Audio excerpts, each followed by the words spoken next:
We're going to be talking about psychiatric meds in Alzheimer's disease as well as the other type of dementias, of course including Lewy body, frontal lobe dementia, and prion disease.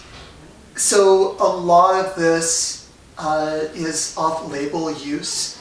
There are some studies looking at their use, but again, a lot of this is just based on experience and just trying to keep people safe.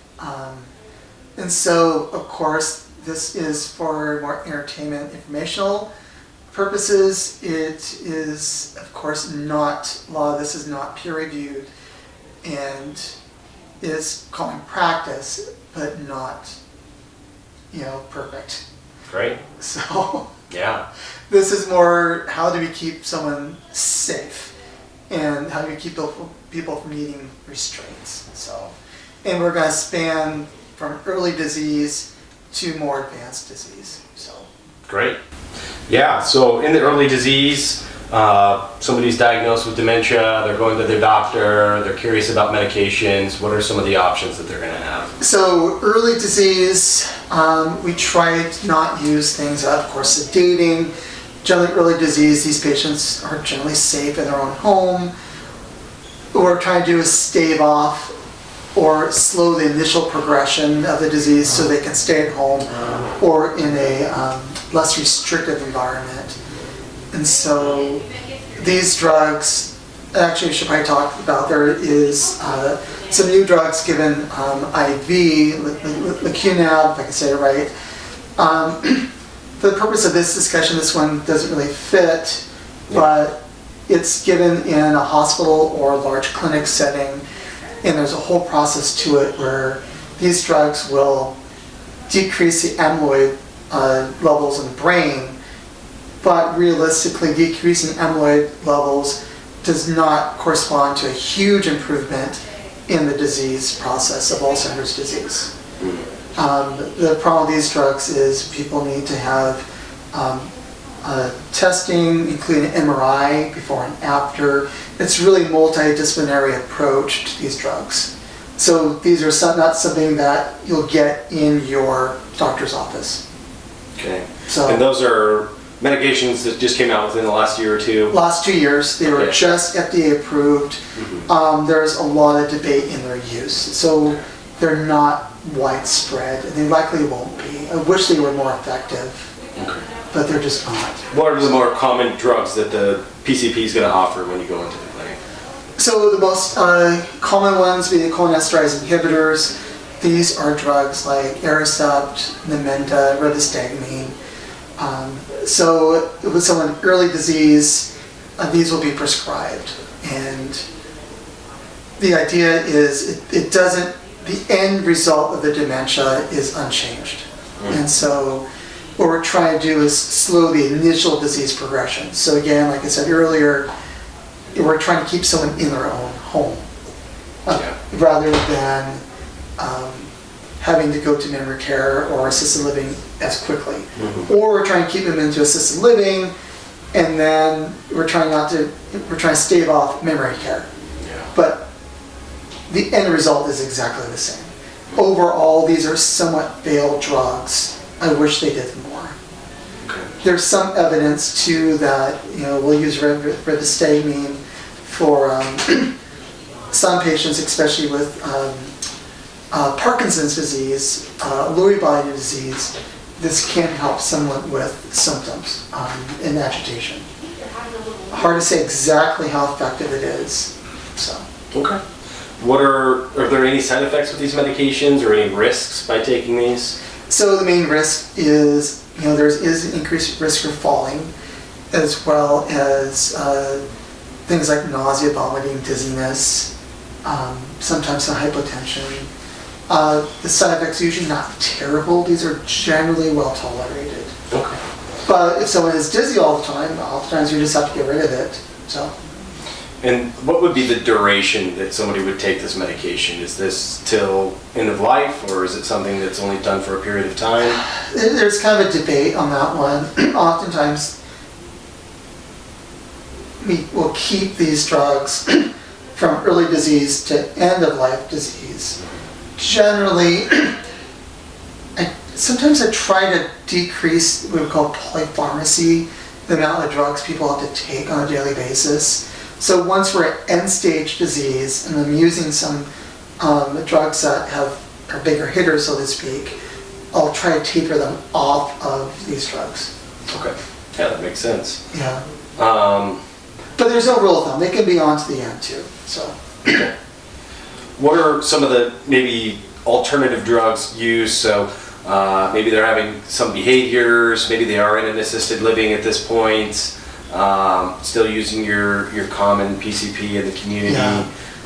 What might drugs that they... So the next class of drug would be your antidepressants. Okay. These would be like Zoloft, Lexapro. We try to avoid some of the drugs like Effexor or Cymbalta because they tend to have a higher side effect profile, but we can use some of those with chronic pain. Some of these folks have tried to avoid them because you'll go through withdrawal. But the most common ones would be, again, Zoloft, Prozac, Celexa, Lexapro. And what might somebody expect as far as how they affect you? How well are they working? Or what are the side effects maybe that they're... It's worth a try. Some patients respond beautifully to them, and then there's also some thought if one fails, we can try another, and that's fine too. But we're not going to have this huge response. We're kind of cutting around the edges. They're worth a try. They don't have a huge amount of risk or side effects. Okay. So, and then duration of treatment with this? you keep on going indefinitely if you want. Okay. Yeah. And then the other drug we tend to use a lot for like anxiety would be Buspirone or Buspar. This is a drug we use for anxiety. It can be helpful. Some providers will do it as needed. I don't find it works very well as needed. It does have the indication as an as needed drug that some people use it that way. Only side effect with Buspirone would be increased sedation when you first use it. Most people habituate to or get used to the side effects, and so dose range. Usually don't find it becoming very effective until you get the 10 to 20 milligram dosing. Some people start 5 milligrams, and you go as high as 60 milligrams twice a day. But generally, like keep it 10 to 20. And so other drugs maybe in that similar class like trazodone and mirtazapine. Mirtazapine. Yeah. Would those also kind of work the same? Or? No, they're also antidepressants, but they're slightly more sedating. So trazodone we'll use more at night for sleep. It can cause a little morning hangover. You have to be somewhat careful because it does belong to what's called a QT interval, so you have to be careful with patients AFib. It's usually not terrible. Again, we try to keep the dose on the lower side. Other side effects of mainly trazodone would be morning hangover and a dry mouth. Mirtazapine or Remeron, it has the added benefit as being considered an appetite stimulant, so we'll use it with someone who's not eating well. Again, I don't know if you want to go through dose ranges, start at 7.5, technically you go up to 45, generally I don't get higher than about 30 milligrams.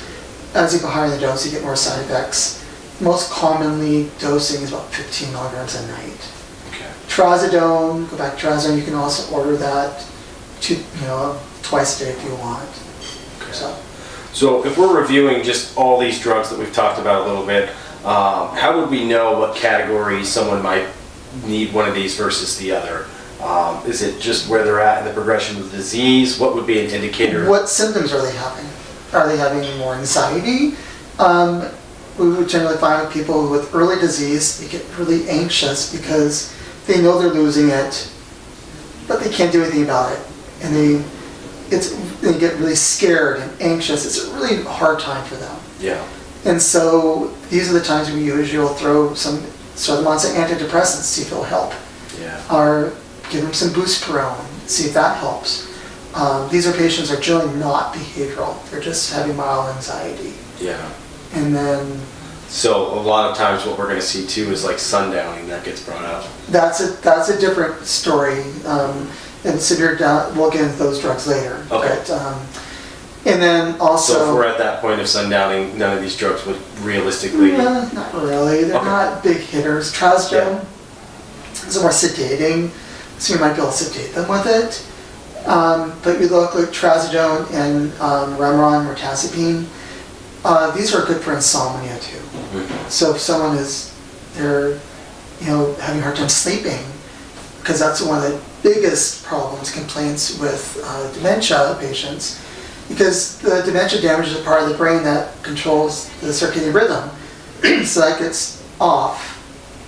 And so we can't reestablish that rhythm, but we can help them go to sleep. And trazodone is very common for that, along with Remeron. Okay. So.